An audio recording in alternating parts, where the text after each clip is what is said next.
galerinha, tudo bem com vocês? Bom, espero que sim, sejam bem-vindos ao nosso canal Malindia. Estou aqui para ajudar vocês nas resoluções das questões de humanas do Enem. Bom, a gente está corrigindo o Enem de 2023, primeira aplicação Caderno Azul. E a gente fez aquela famosinha questãozinha aí do DECAR, né? Questão 54. Agora vamos para 55, né? Vamos lá, né?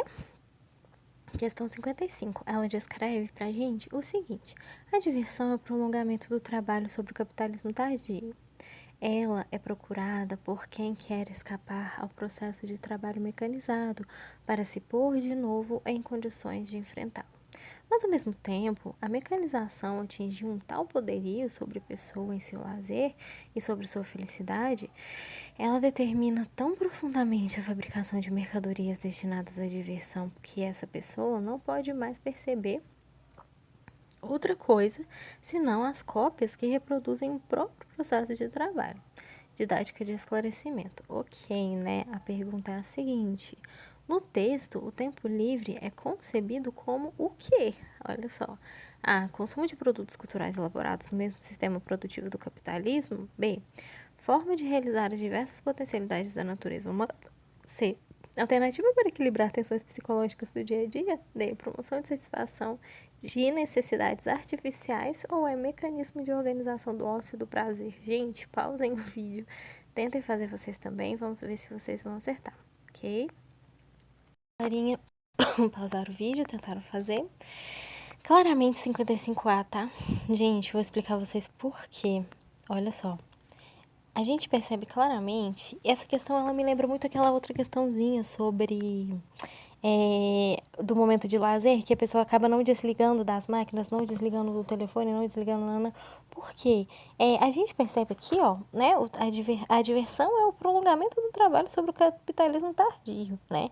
Ela é procurada por quem quer escapar do processo de trabalho mecanizado, por ser uma nova condição de enfrentá-lo, mas ao mesmo tempo, a mecanização atinge o tal poderio sobre a pessoa, seu lazer e sua felicidade. Ela determina tão profundamente a fabricação de mercadorias, enfim, o que isso quer dizer, né?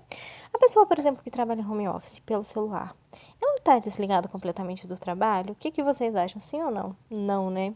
É exatamente isso, né? Não pode se dizer que a pessoa desligou completamente do trabalho, porque que claramente a letra A não é nada das outras, tá?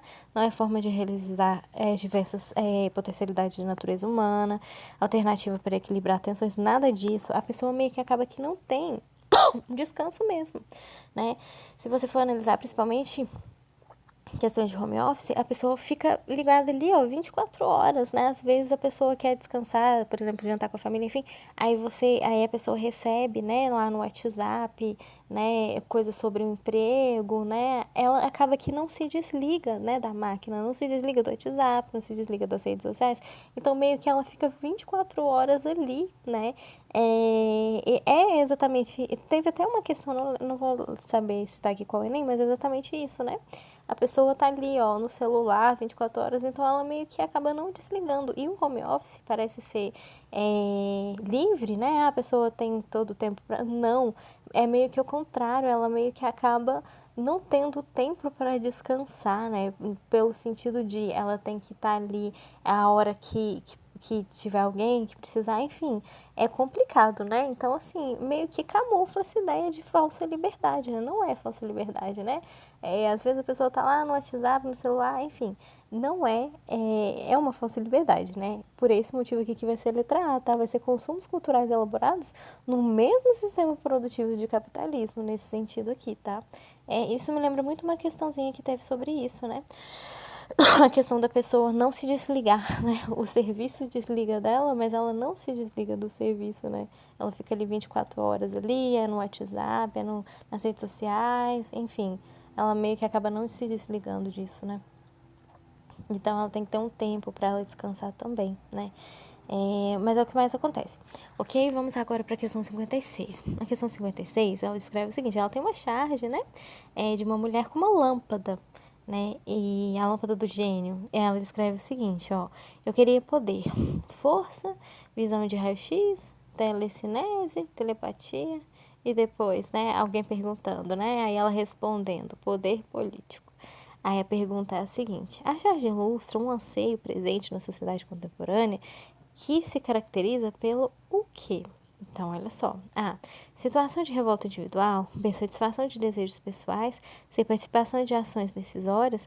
D. Permanência em passividade social. Ou é convivência de interesses em interesses partidários?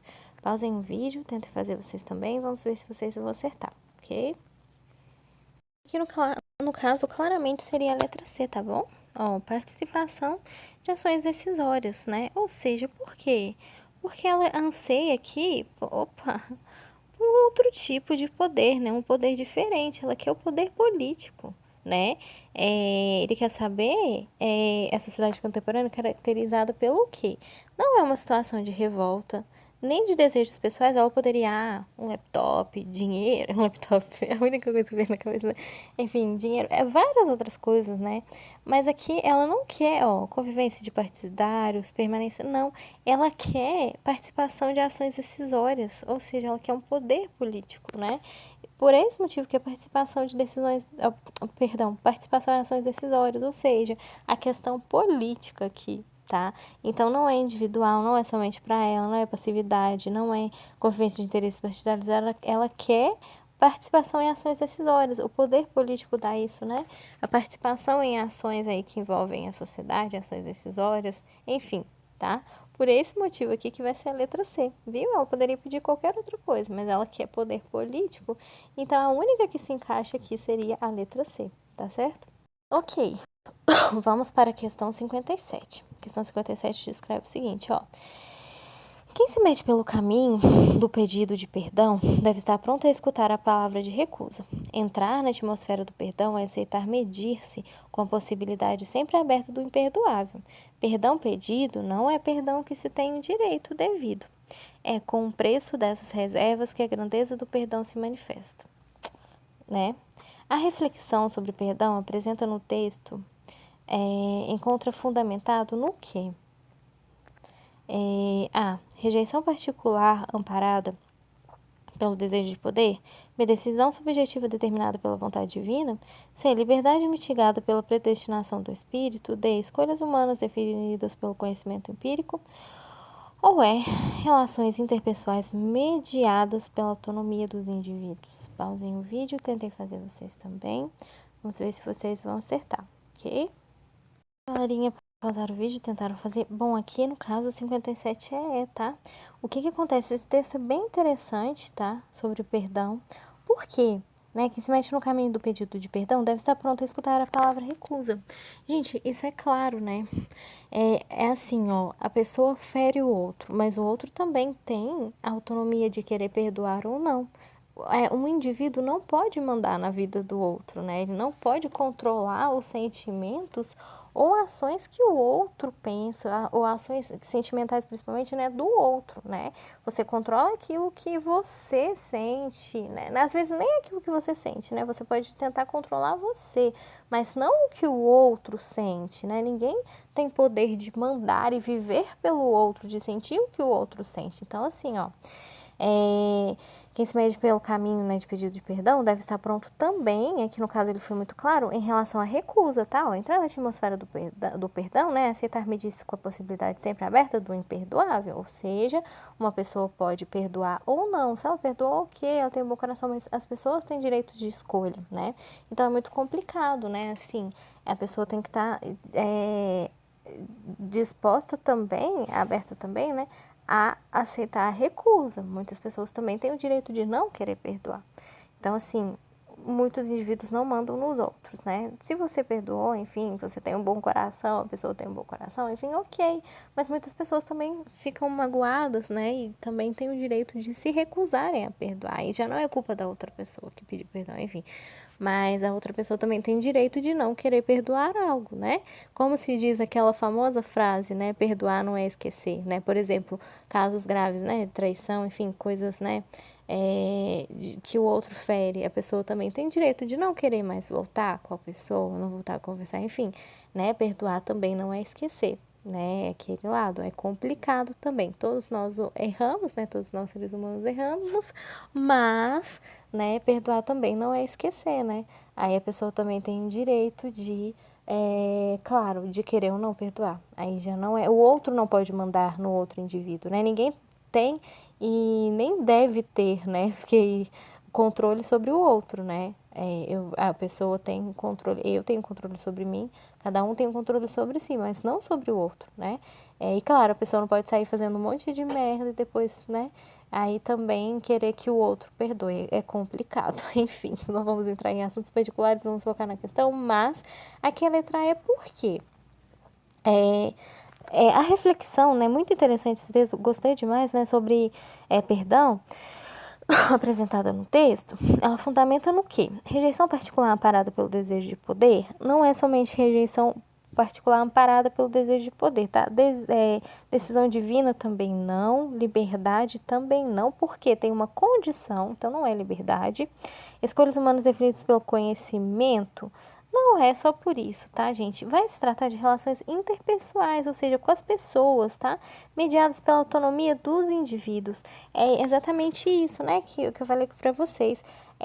A autonomia dos indivíduos. Se eu falei com alguém, claro, né, eu reconhecendo, eu vou pedir perdão, mas o outro, estando ferido comigo ou não, também tem o direito de negar esse pedido de perdão, de não querer me perdoar. Então já não é mais culpa minha, né? E mesma coisa, eu também não posso forçar outra pessoa a me perdoar, né? Poxa, né? Se a pessoa falhou com você, por exemplo, né? É complicado, porque não é, aqui no caso é exatamente isso. Por que a letra E? É autonomia dos indivíduos, né? Não é, ninguém pode mandar no sentimento do outro, tentar obrigar o outro a perdoar. Quem perdoa é o outro, né? Se eu ferir a outra pessoa, se a outra pessoa me feriu, sou eu que decido se vou ou não perdoar. A outra pessoa que decide ou não se vai me perdoar, né? É um sentimento da outra pessoa. Ninguém pode obrigar alguém a perdoar algo, né? É o outro que sentiu, o outro que se sentiu ofendido, né? Ou o outro que me ofendeu, enfim. Não é algo que você pode forçar alguém a fazer, entendeu? Não é um sentimento, algo que se pode ser forçado, né? Por isso, por esse motivo, que vai ser a autonomia dos indivíduos, o outro que escolhe ou não perdoar. E claro, eu achei interessante por conta da recusa, né? Quem pede também, infelizmente, infelizmente, né? Também tá sujeito a isso. O outro pode querer ou não perdoar. Aí vai da consciência do outro e vai também, né? Aí no caso, né? Não se pode forçar alguém a nada, né? Enfim, aí já é o outro que tem direito ou não de querer perdoar ou não, né? Enfim, ninguém pode forçar ninguém a nada. Essa é a verdade, né? E nem controlar, né? Obrigar alguém a perdoar algo, né? Enfim, claro que todos nós somos falhos, mas, né? Enfim, vamos agora para 58. A questão 58, ela descreve pra gente o seguinte: a cavalgada de Santa Ana é uma expressão da devoção dos vaqueiros à padroeira de Caicó. Interessante, né? RN. Nas décadas de 1960, 1950, 1970, esse evento, então denominado cavalaria, era celebrado pelas pessoas que residiam na zona rural do município de Caicó. Essas pessoas usavam os animais, os jegues, mulas e cavalos como único meio de transporte, sobretudo para se dirigirem à cidade nos dias de feiras, trazendo seus produtos para comercializarem. Estando em Caicó no período da festa de Santa Ana, esses agricultores se organizavam em cavalgada até o pátio da Catedral de Santa Ana para louvar a Santa Ana e receber bênçãos de seus animais.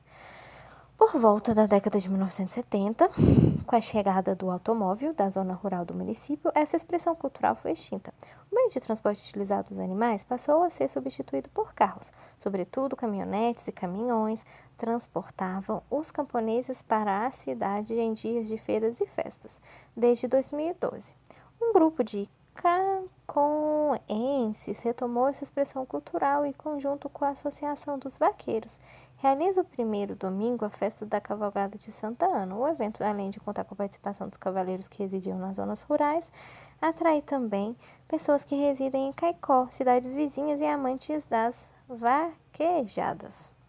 Ok, a pergunta é a seguinte: as mudanças culturais mencionadas no texto caracterizavam pela presença de quê? A. Elementos tradicionais e modernos em torno de uma crença religiosa. B. Argumentos teológicos e históricos em consequência de uma ordem papal. C. Fundamentos estéticos etnográficos em função, de uma cerimônia clerical. D. Práticas corporais e esportivas em decorrência de uma imposição eclesiástica. Ou E. Discursos filosóficos e antropológicos em resultado de uma determinação paroquial. Pausei o vídeo, tentei fazer vocês também. Vamos ver se vocês vão acertar, ok? Pessoal, claramente 58A, né? É a única que faz sentido. Se formos analisar, olha que interessante. Epa, gente, só um minutinho. Dando um print aqui. Enfim, mas enfim, vamos lá. A questão é a seguinte, a gente tem um texto bem interessante sobre a Cavalgada de Santa Ana, né? É uma festa, né, tradicional, né, da santa. É uma devoção religiosa, né? Sobre os vaqueiros, olha que legal, nas décadas da Cavalgada, né? E ele descreve pra gente o seguinte, ó. Esse evento era tão denominado cavalaria, que ela era celebrado pelas pessoas que residiam na zona rural, e essas pessoas elas usavam os próprios animais, tá? Jegues, mulas e cavalos como único meio de transporte. Então, olha que legal. Elas não utilizavam carros, elas iam com os próprios animais, ó, dirigiam as cidades e as feiras, trazendo produtos para comercializarem, né? Estando aí, né, na festa, esses agricultores, eles realizavam a cavalgada até o pátio da catedral, né? Para louvar a santa, né? Que no caso receber as bênçãos pelos animais, né? Enfim, toda a tradição, né? E essa expressão cultural, aí aqui descreve, ó, com a chegada do automóvel à zona rural, essa expressão cultural foi extinta. O meio de transporte utilizando os animais passou a ser substituídos por carros, sobretudo caminhonetes e caminhões, que transportavam os camponeses para as cidades. Ou seja, até os animaizinhos, eles eram transportados nos carros, né? Nos caminhões, perdão, né? Um grupo que a Conense retomou a expressão cultural em conjunto à Associação dos Vaqueiros. Então, gente, ó, o evento além de contar... Enfim, o que ela quer saber? As mudanças culturais mencionadas no texto caracterizam pela presença do quê? Claro, aqui claramente é a letra A, tá? Vão ser elementos tradicionais e modernos em torno de uma crença religiosa. Por quê? Porque ele foi substituído por quem? Essa questão aqui é puramente de interpretação de texto, né? Pelos automóveis, né? Porque ele descreve que foi extinta e os próprios animais também passaram a ser transportados pelo quê? Pelos caminhões, né? Então, né, com a vinda do automóvel, as pessoas não utilizavam os animais, né? Passaram a ir nessas festas tradicionais com os automóveis carregando os animais, né? Então, aí já é o contrário, ao invés de ser o animal que carregava o ser humano, enfim, né? Aqui, no caso, os automóveis, né? Não é aqui no contrário, não, perdão. São os automóveis que carregavam os animais e os seres humanos, né? Dirigido pelos seres humanos, enfim. As máquinas, né? Enfim, por esse motivo aqui que vai ser a letra A, tá? Não tem nada a ver com os outros argumentos teológicos, estéticos, corporais, não. A tecnologia avançou, né? E eles passaram a participar dessas festas, levando seus animais em automóveis, né? Evoluiu aí a questão. Mas a tradição continua a mesma, né? Enfim, as pessoas... só o meio de transporte que mudou, né? Ok, né? Vamos agora para 59. Vamos lá, gente. Do século XVI em diante... Perdão. Em diante, pelo menos, nas classes mais altas, o garfo passou a ser utilizado como utensílio para comer, chegando através da Itália, primeiramente à França. E em seguida a Inglaterra e a Alemanha. Depois de ter servido durante algum tempo apenas para retirar alimentos sólidos da travessa, Henrique III introduziu na França, trazendo provavelmente de Veneza seus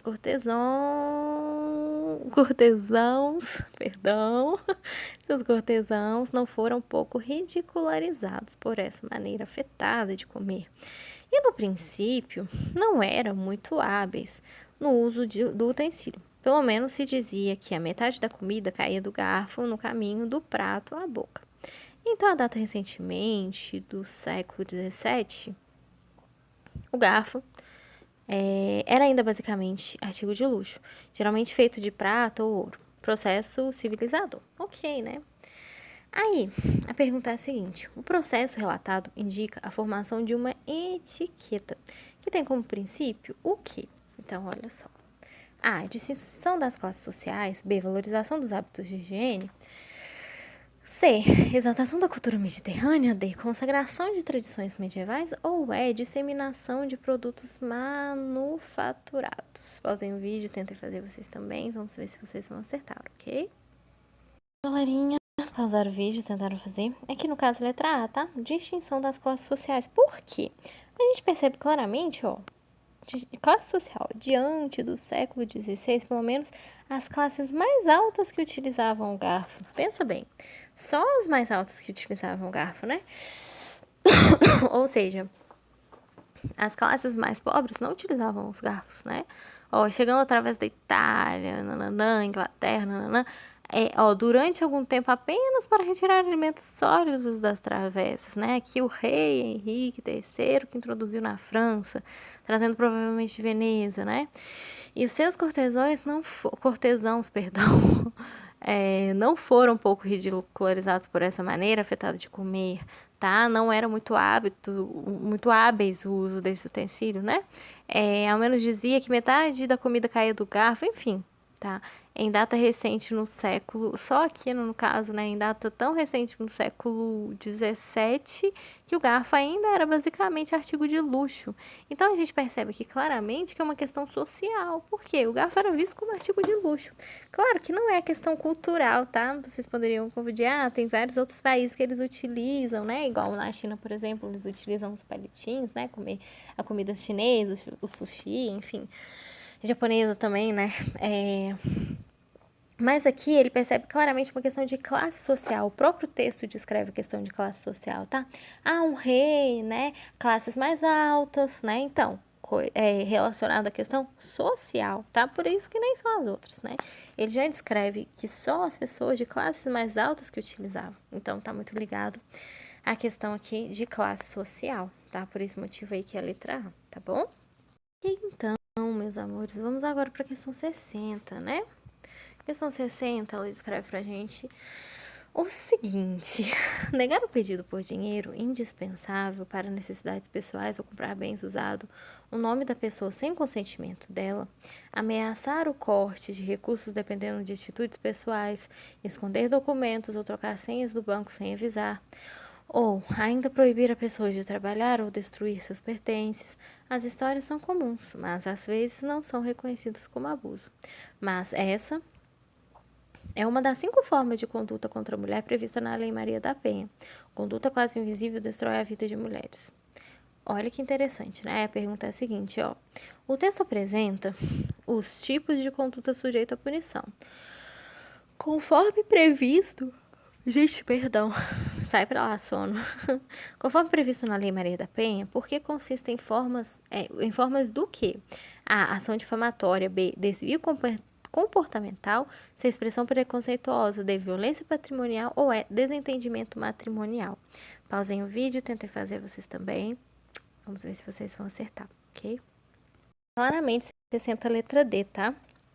Isso vai se tratar aqui de uma violência patrimonial. O que é isso? Violência com patrimônio, tá? Como assim? E exatamente, olha que interessante, né? É bom até as mulheres estarem cientes disso, né?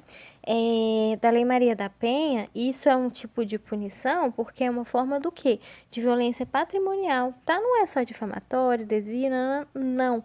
Porque, gente, negar o pedido por dinheiro indispensável para necessidades pessoais, tá? Aqui no caso, ou comprar bens usando o nome da pessoa sem consentimento dela, né? Ameaçar corte de recursos dependendo da atitude das pessoas, esconder documentos, trocar senha sem avisar, ou ainda proibir a pessoa de trabalhar ou destruir seus pertences.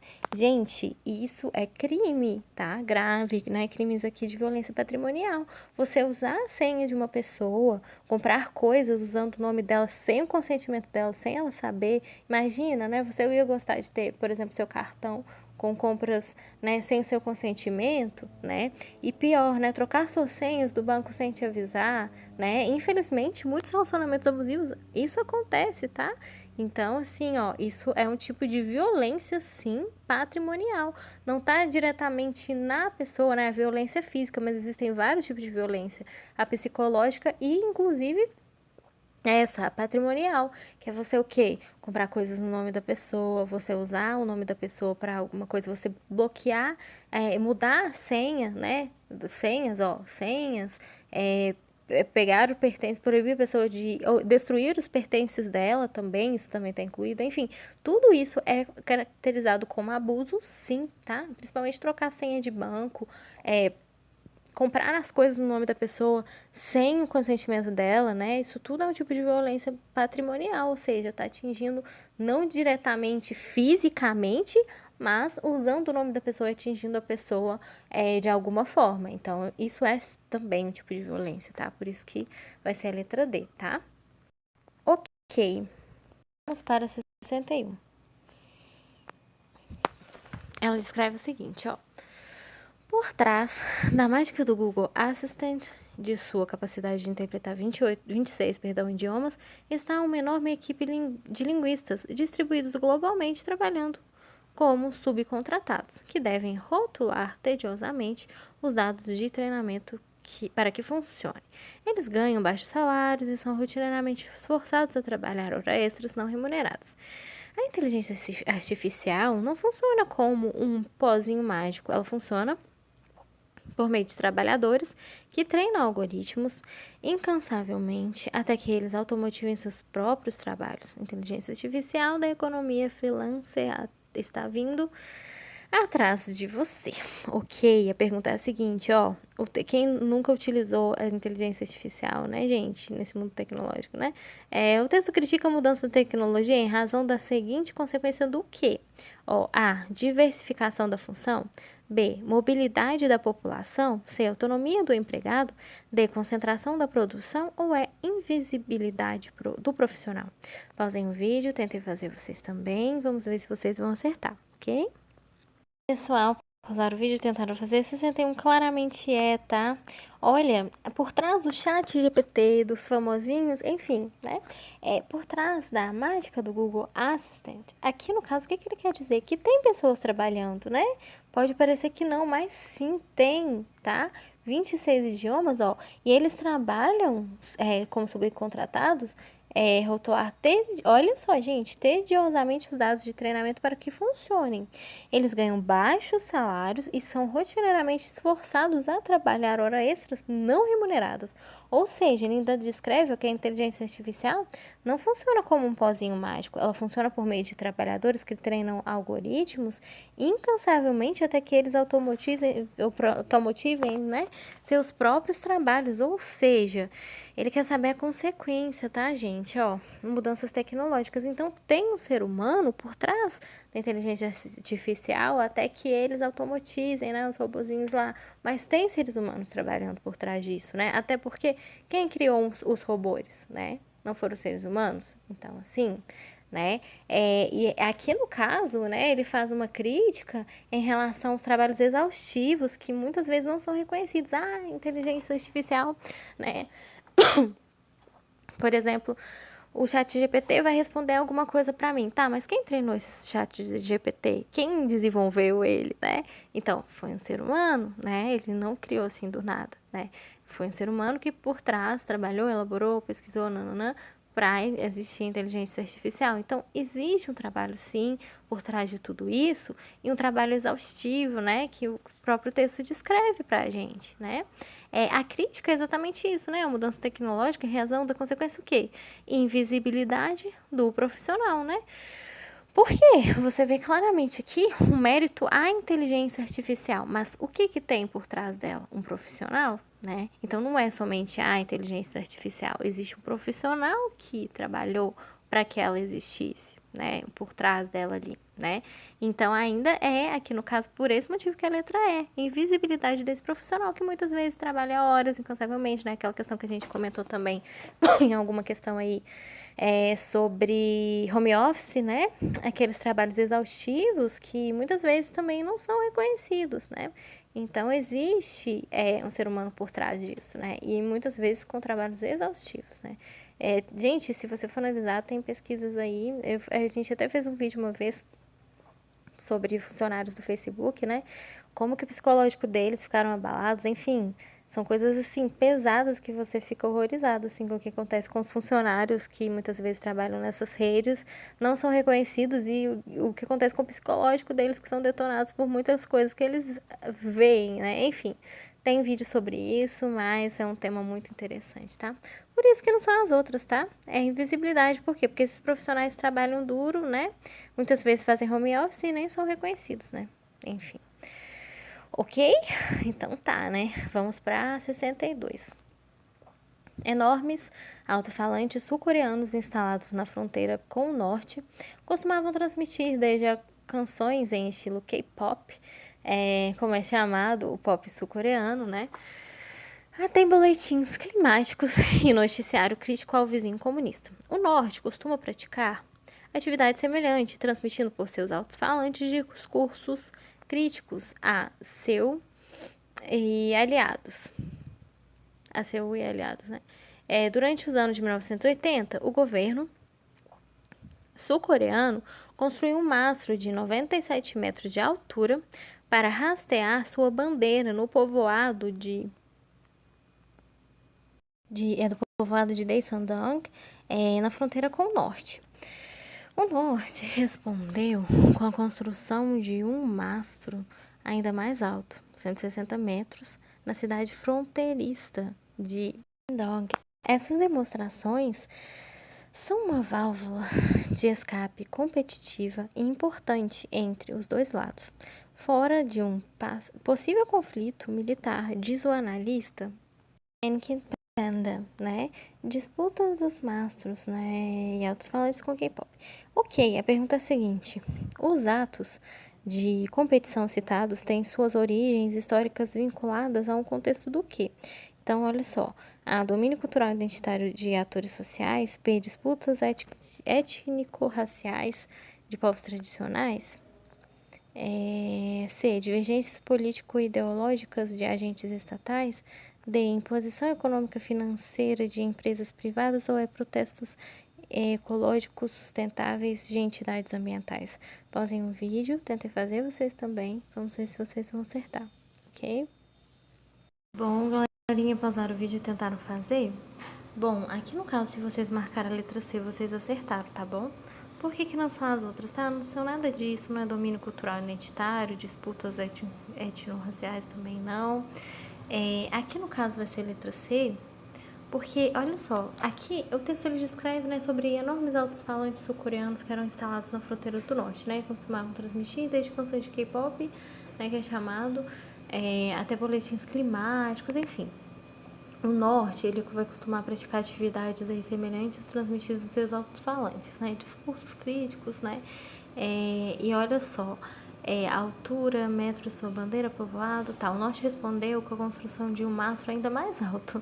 Essas demonstrações aqui são a válvula de escape competitiva importante entre os dois lados, fora de um possível conflito militar. Aqui ele quer saber... esses atos de competição, eles têm suas origens históricas, tá? Quer saber as origens históricas que são vinculadas a um contexto do quê? Essa questão aqui, gente, ela vai se remeter, por que vai ser a letra C, né? A alternativa correta. Ela vai se remeter às divergências, tá? Entre as Coreias. Como assim, né? Desde o final da Segunda Guerra Mundial, tá? Isso vai estar ligado, tá? Quando a Coreia ela vai ser dividida no contexto da Guerra Fria, lembram? Né? Então a gente vai ter a Coreia do Norte, né? A Coreia do Norte que vai ser comunista e a Coreia do Sul, né? Que vai ser capitalista. Então tem essa divisão, tá? E esses dois países, eles ainda entraram, né, em guerra no período de 1950, vai? Isso. Período de 1950, vai. E desde esse cessar aí, desse fogo de 1953, eles vão continuar divididos. Então, isso vai ainda manter, né? O que? Essa divergência política, ideológica entre esses agentes aí do Estado. Por isso que vai ser a letra C, tá? Vai ser essa divergência política, o quê? Ideológica, tá? Desses agentes estatais, por conta disso, dessa divisão, de todo um contexto histórico ligado a isso, tá? Por esse motivo, letra C, ok? Beleza, então, né? Vamos para 63. Questão 63, ela escreve o seguinte, ó.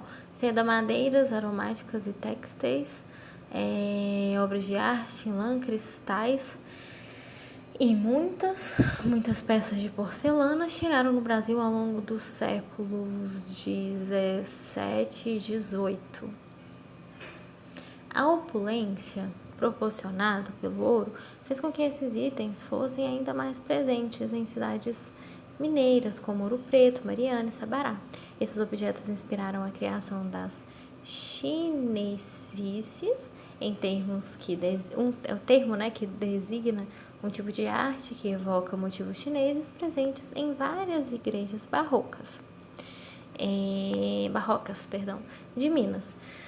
No Brasil, é bem provável que a inspiração para as pinturas das igrejas barrocas, como pássaros, elefantes, tigres, mandarins e pagodes, tenham sido tiradas de gravuras, tecidos, móveis e principalmente das porcelanas chinesas que circulavam livremente em uma sociedade enriquecida pelo comércio de ouro e pedras preciosas. Estudos interdisciplinares ampliam conhecimento sobre chineses barrocos mineiros. Interessante, né? Ok, a pergunta é a seguinte, ó. O desenvolvimento do processo artístico descrito no texto foi possível pelo quê? A. Representação arquitetônica. B. Intercâmbio transcontinental. C. Dependência econômica.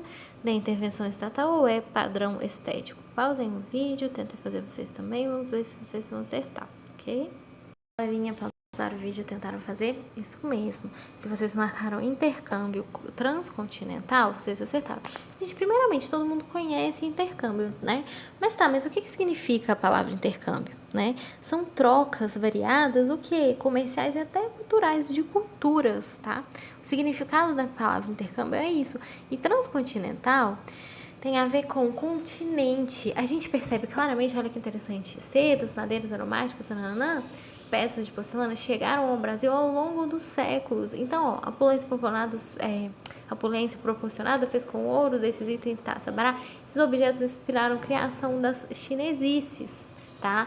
Tipos que evocam motivos chineses presentes em várias igrejas barrocas. Então, a gente vê aqui, gente, olha que legal, uma troca cultural, tá? Por esse motivo aqui, claramente que vai ser a letra B, a gente vai ter uma troca de culturas. Perdão, uma troca de culturas continentais, tá? De continentes, né? Aqui no caso da China, com a mistura da China com o Brasil, a gente vai ter aqui a troca de continentes, de culturas continentais, tá? Por isso não tem nada a ver representação, dependência econômica, não. A gente vai ter aqui a troca dessas culturas, né? O que torna aí algo rico, né? Algo diversificado, tá? Por esse motivo que vai ser a letra B, né? O intercâmbio aqui tá no sentido de trocas culturais, né? Que eles tiveram experiências aí chinesas, né? De outros continentes, né? Interessante. Ok, né? Então tá, então vamos agora para 64. Questão 64, ela descreve o seguinte, ó. Lá, né? Tixai Suruí, liderança da juventude indígena, profere seu discurso na abertura da COP26. O clima está esquentando, os animais estão desaparecendo, os rios estão morrendo, nossas plantações não florescem como no passado. A Terra está falando. Ela nos diz que não temos mais tempo. Quais são as conquistas do movimento indígena? Interessante, né? O discurso da líder indígena explicita o problema global, né? Relacionado ao quê? A. Manejo tradicional. B. Reciclagem residual. C. Consumo consciente. D. Exploração predatória. Ou reaproveitamento energético? Pausem o vídeo. Tentem fazer vocês também. Vamos ver se vocês vão acertar, ok? Bom, gente, passar o vídeo. Aqui no caso, se vocês marcaram a letra D, vocês acertaram, tá? Aqui vai ser claramente exploração predatória, né? Se vocês forem analisar, no próprio texto ele descreve, ó, o clima está esquentando, né? Os animais estão desaparecendo, os rios estão morrendo. Então, isso diz claramente sobre a questão de exploração, tá? Por esse motivo aqui que vai ser a letra D, não vai ser nem as outras, manejo tradicional, reciclagem residual, não. Reaproveitamento energético, não, viu? Tá tudo a ver, tudo ligado à exploração predatória, tá bom? Por esse motivo aqui que vai ser a letra D.